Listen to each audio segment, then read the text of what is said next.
नमस्कार दोस्तों। क्या होगा अगर आपके क्रू मेंबर्स आपको मंगल ग्रह पर अकेला छोड़कर आ जाएं? क्या वहां पर आप जिंदा रह पाओगे?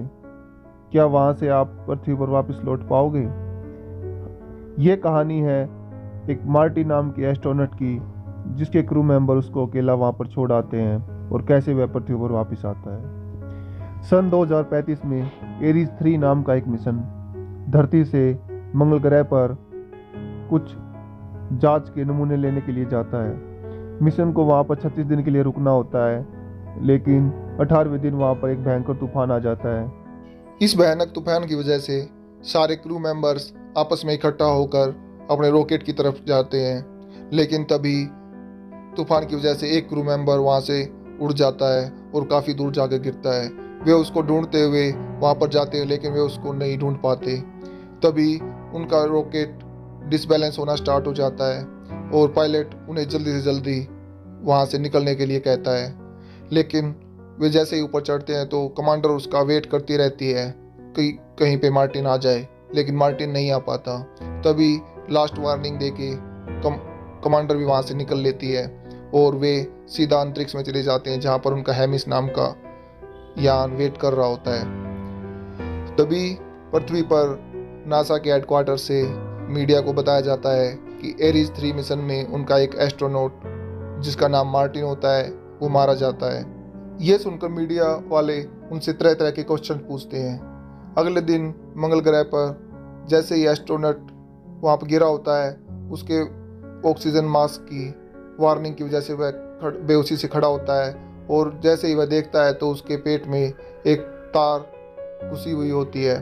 वह कैसे भी करके अपने हब के अंदर जाता है और अपने एस्ट्रोनॉट के कपड़े उतार कर अपने उस घाव को चेक करता है। उस घाव में नुकीली तार होती है जिसको वह निकालने की कोशिश करता है और अपनी मरहम पट्टी करता है। तभी वह अपनी वीडियो रिकॉर्डिंग करना स्टार्ट कर देता है और वह बताता है कि आज सोल 19 का दिन है और वह अभी भी मार्स पर जिंदा है। तूफान की वजह से वहाँ के सारे सिग्नल और टावर नष्ट हो जाते हैं, जिसकी वजह से वह पृथ्वी पर कोई संपर्क नहीं कर पाता और ना ही पृथ्वी वालों को बता पाता कि वह जिंदा होता है। वह अपने दिन काटने स्टार्ट कर देता है। वह वहाँ पर अपने सारे सामान की लिस्ट बनाता है और देखता है कि वह कितने दिन जिंदा रह सकता है। जब वह एस्टिमेट लगाता है तो वह देखता है कि वह 300 दिन ही जिंदा रह सकता है और एरीज 4 जो कि पृथ्वी से नासा का अगला मिशन होता है वो 4 साल बाद होता है। तभी वह वहाँ पर आलू देखता है और उसके दिमाग में आइडिया आता है कि क्यों न वह अंदर एक ऑक्सीजन प्लांट लगाकर आलू की खेती करे। तभी वह सोलर पैनल्स को साफ करता है और मिट्टी के कुछ सैंपल्स वहाँ से उठाता है और अपनी एक लैब बनाता है, जिसके अंदर वह मिट्टी के सैंपल्स को डालता है और आलू को बोने की कोशिश करता है। तभी वह वहाँ पर ऑक्सीजन का एक प्लांट लगाता है और ऑक्सीजन के प्लांट की वजह से ताकि वहाँ पर आलू उग सकें। लेकिन जैसे वह ऑक्सीजन प्लांट लगा रहा होता है तो वहाँ पर एक बड़ा ब्लास्ट होता है और वह गिर जाता है। लेकिन वह इन सब से हार नहीं मानता और दोबारा ऑक्सीजन प्लांट लगाता है, जिसमें वह कामयाबी हासिल कर लेता है। वह वहाँ पर अपने दिन काटता है। जब 16:48 से वह 16:54 में जाता है तो वह देखता है कि आलू की फसल के छोटे छोटे पौधे वहाँ पर उगने स्टार्ट हो जाते हैं।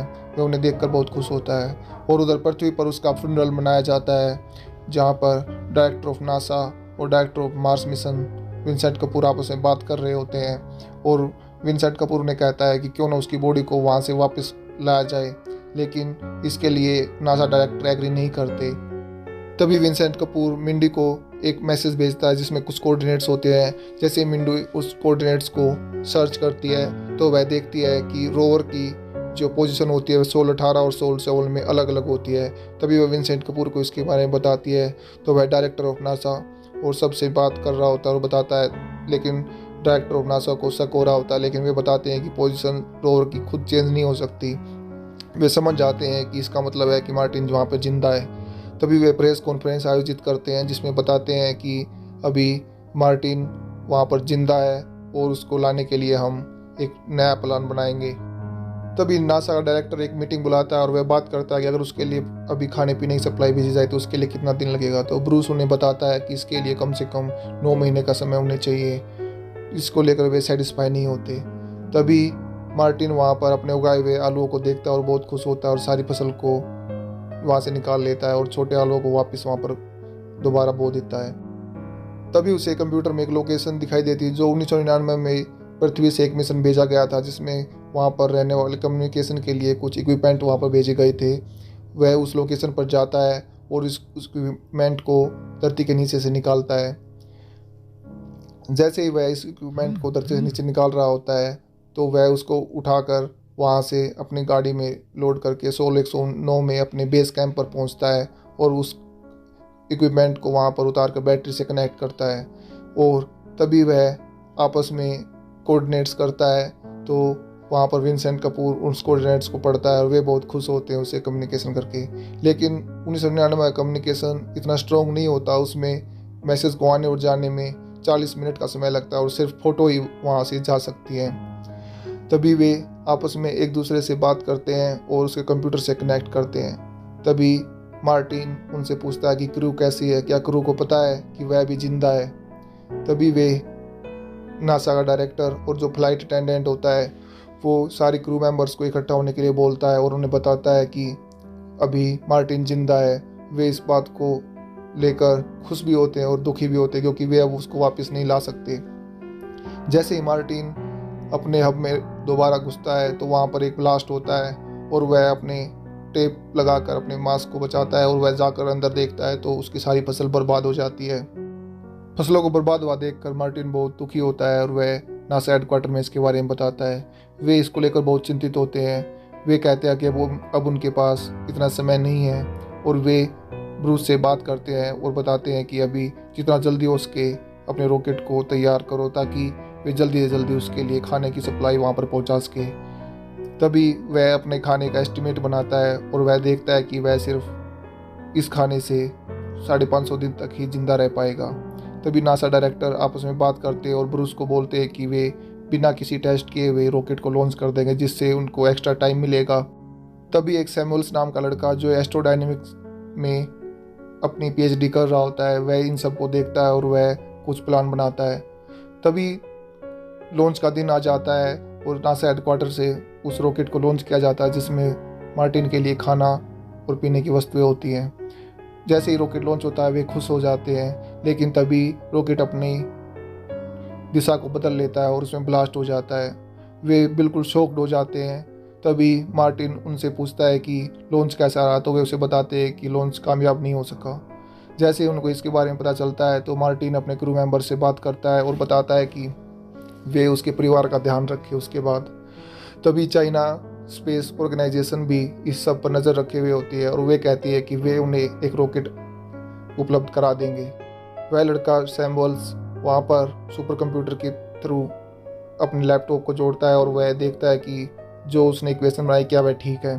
तभी वह विंसेंट कपूर के पास जाता है और बताता है कि उसके पास एक बहुत अच्छा आइडिया है जिससे मार्टिन को बचाया जा सकता है। वह बताता है कि जो हेमिस नाम का उनका स्पेसशिप वहाँ पर आ रहा होता है वह वहाँ से पृथ्वी के चक्कर लगाकर और उस सामान को वापस लेकर वहाँ से वापस चला जाए और उस मार्टिन को वहाँ से ले आए। लेकिन इसके लिए नासा चीफ रेडी नहीं होती। वह बताते हैं कि वह 4 और क्रू मेंबर्स की जान को खतरे में नहीं डाल सकते। लेकिन फ्लाइट अटेंडेंट इस बात को नहीं मानता और वह चुपके से क्रू के पास मैसेज भेज देता है। तभी हेमिस पर उसके सारे फ्रेंड्स आपस में डिस्कस करते हैं और वे बोलते हैं कि उनके दिन में 900 दिन और एक्स्ट्रा ऐड हो जाएंगे अगर वे मार्टिन को बचाने जाएंगे। तो वह कमांडर उन सब की हामी की इंतज़ार करती है और वे सारे इसके लिए हाँ बोल देते हैं। लेकिन उनके लिए एक चिंता होती है कि कहीं नासा नीचे से उनके शिप को कंट्रोल ना करे। उसके लिए वह लड़की बोलती है वो काम मुझ पर छोड़ दो, मैं इसे कंट्रोल नहीं होने दूंगी।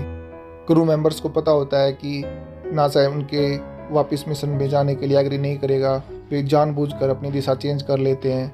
जब नासा डायरेक्टर को इसके बारे में पता चलता है तो वह फ्लाइट अटेंडेंट को बोलता है कि वह इस मिशन के बाद अपना इस्तीफा दे दे क्योंकि उसने उनके साथ गुस्ताखी की है। तभी वे मार्टिन को बताते हैं कि वे उसको लेने के लिए वहाँ पर वापस आ रहे हैं। तभी नासा हेडक्वार्टर से मार्टिन को आदेश मिलता है कि वह अपने रोवर को इतना शक्तिशाली बना ले।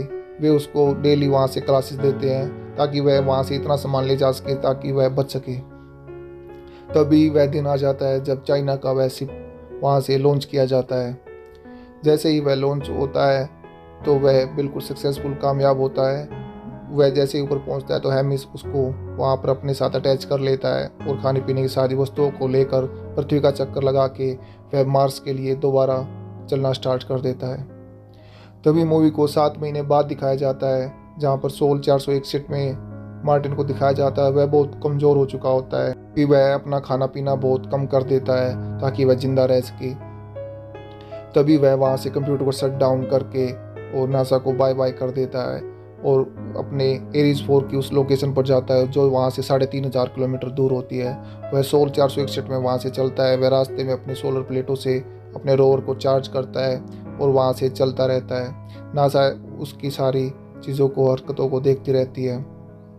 461 से 517 में सोल में वह वहाँ पर पहुँचता है और तभी ब्रूस और विंसेंट कपूर की वहाँ पर मीटिंग होती है। तो ब्रूस बताता है कि वहाँ जो रॉकेट है उसके कम्युनिकेशन सिस्टम, उसके ऊपर की लेयर और अंदर की सारी कुर्सियाँ वहाँ से कम करके उस रॉकेट को, साइज़ को और वज़न को बिल्कुल कम करना होगा ताकि वह उसको वहाँ से लॉन्च करने में कामयाबी मिल सके।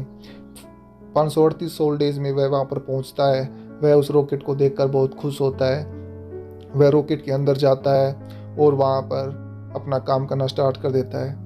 जो ज़रूरत का सामान नहीं होता वह सारा सामान वहाँ से निकाल देता है। जैसे नासा उसको गाइडलाइन देती है उसके हिसाब से वह सारी चीज़ें वहाँ से हटाकर उसका वज़न बिल्कुल कम कर देता है। और उधर हेमिस का जो पायलट होता है वह डेली उसकी प्रैक्टिस करता है ताकि जैसे ही मार्टिन का वह रॉकेट वहाँ पर आए वह उसको पकड़ ले। तभी वे आपस में बात करते हैं कि उसकी स्पीड क्या होगी। तभी वह दिन आ जाता है जिस दिन वहाँ से उसे निकलना होता है। वह अपना एक ऑटोग्राफ साइन करता है और रोवर को थैंक यू बोलता है और वहाँ से निकल लेता है। इस सारी चीज़ों की कवरेज अमेरिका में, न्यूयॉर्क में, लंदन में सारी जगह होती है और सारा मीडिया इस पर ध्यान लगाए हुए होता है। वह अपनी दाढ़ी मूंछों को काट कर बिल्कुल यंग लुक में वहाँ से अपना स्पेस सूट पहन कर निकलता है। जैसे ही वह वहाँ से निकलता है तो उससे कमांडर बात करती है। कमांडर बोलती है कि हो सकता है ज़्यादा दबाव की वजह से उसकी छातियों की पसलियाँ भी टूट सकती है और वह बेहोश भी हो सकता है। तभी जैसे ही वह लॉन्च करता है तो वह बिल्कुल बेहोश हो जाता है और उसकी छाती की हड्डियाँ टूट जाती हैं। वह बेहोश होता है। वे उससे बात करने की, कांटेक्ट करने की कोशिश करते हैं लेकिन उससे कोई कांटेक्ट नहीं हो पाता। जब मार्टिन स्पेस में पहुंचता है तो हेमिस शिप से उसकी दूरी 68 किलोमीटर होती है, जिसको लेकर कमांडर बहुत चिंतित होती है। तभी कुछ देर बाद मार्टिन को होश आ जाता है और वह क्रू मेंबर से बात करता है। इसको लेकर नासा के हेडक्वार्टर में बहुत खुशी होती है और वे सब खुश होते हैं, लेकिन उसकी दूरी ज़्यादा होने की वजह से वह उनको एक सुझाव देता है कि क्यों ना वह अपने इस सूट में एक पंचर कर दे जिससे वह रॉकेट की तरह उड़ता हुआ उनके पास पहुंच जाएगा। लेकिन वे नासा से उसकी उन बातों को सुनाई नहीं देने देते। तभी कमांडर के दिमाग में आइडिया आता है। वो कहती है क्यों ना उसके थ्रस्टर में एक बम लगा दिया जाए जिसकी वजह से एक वैक्यूम क्रिएट होगा और उनका शिप कुछ देर के लिए एक जगह पर रुक जाएगा और मार्टिन उसके बिल्कुल पास आ जाएगा। तभी कमांडर बोलती है कि वह खुद इसके लिए जाएगी।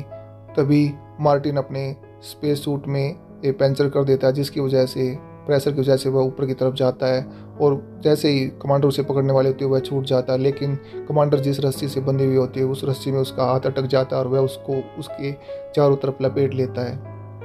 तभी कमांडर उसके पास पहुंचती है और उसको पकड़ती है। वे दोनों उसके मिलने के बाद बहुत खुश होते हैं और सभी एस्ट्रोनॉट्स बहुत खुश होते हैं। और जैसे ही पृथ्वी पर नासा हेडक्वार्टर में इसके बारे में पता चलता है तो वहाँ पर बहुत खुशी का माहौल होता है। वे मार्टिन को स्पेस के अंदर लेकर आते हैं और न्यूयॉर्क की गलियों में खुशी का माहौल होता है। वे सब उससे मिलते हैं और उसका हालचाल पूछते हैं। जैसे ही 900 दिन के बाद वे पृथ्वी पर पहुंचते हैं उसके पहले दिन वे एस्ट्रोनॉट्स को क्लासेस देता है और बताता है कि कैसे मंगल ग्रह पर जिंदा रहा जा सकता है। धन्यवाद दोस्तों।